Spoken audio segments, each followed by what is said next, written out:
us what he saw happen in the corner on that no-look three. Could we hear from your perspective what you said and how it transpired? It was I think, transition play. You know, you went the corner, up the floor, somebody passed it to him.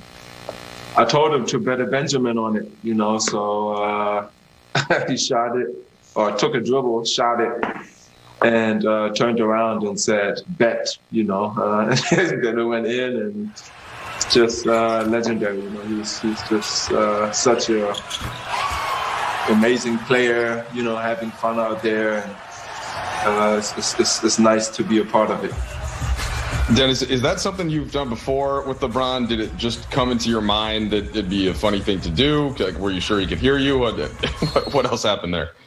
I mean, we just, you know, always having fun, you know, in practice. You know, I think it's all about having fun and being happy at your job, you know. So I think everybody, when they wake up, you know, they like to come to work. And I think that's pretty important for us. And I mean, I always, you know, be on the sideline and just talking and try to get everybody engaged. And that's what came first in mind, you know, and that's what I said, and that was his response. And then just last one on this, apologies already, but did any of your other teammates weigh in? Any jokes as he went on the court? Did LeBron say anything after? I mean, everybody was laughing about the situation. Everybody had fun. Everybody was talking about it, you know, even during timeouts. It was just a, you know, hell of a play. Just it. Dave?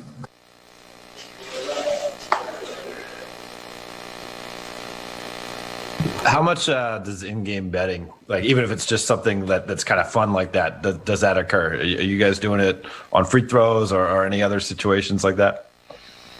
No, not really.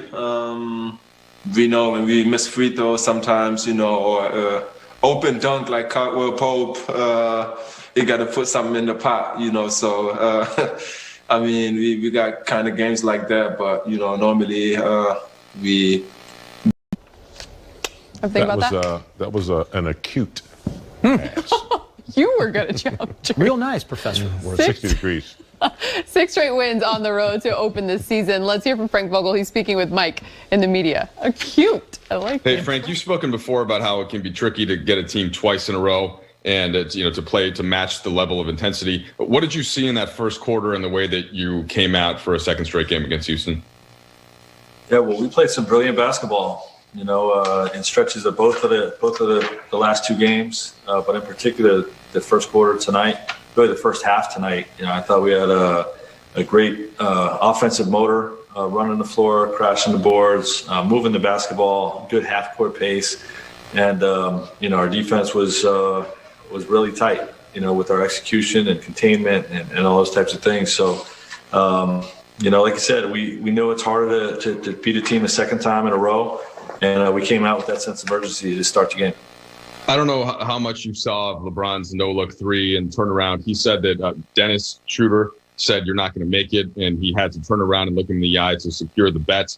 And obviously you saw how the guys reacted. Just want to get your thoughts on that and as an extension of the chemistry on this team.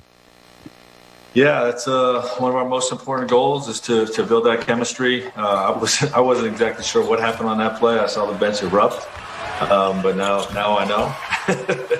And you know, that's a positive sign, you know, for this year's group. Every year, your team has to reestablish its chemistry, whether there's changes to the roster or not.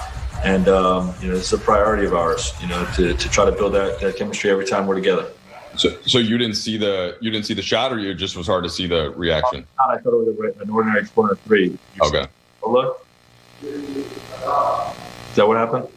Oh yeah. So well, he shot it and then he immediately turned around while it was about halfway, kind of like a Steph Curry three, right? When he turned around to look at Dennis. Yeah. So you'll have to catch you'll be able to find the video. I did call my bench out for bringing better energy to start this trip. And last game it was great. Tonight was great as well.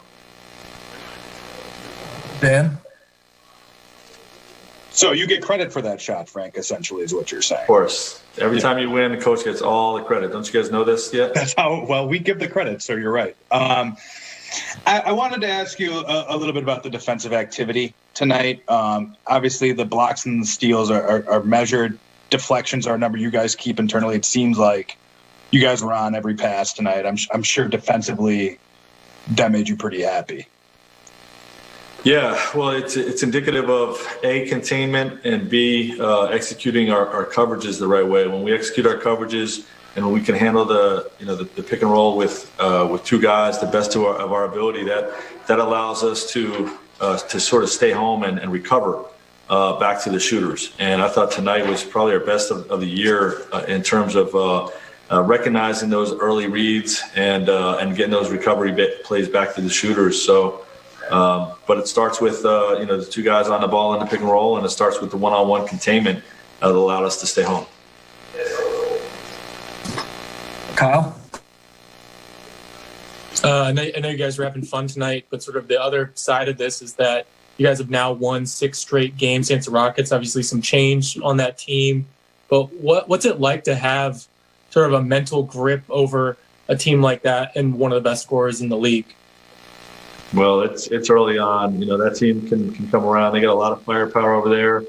I have a great amount of respect for their coach, and I think they're gonna right the ship.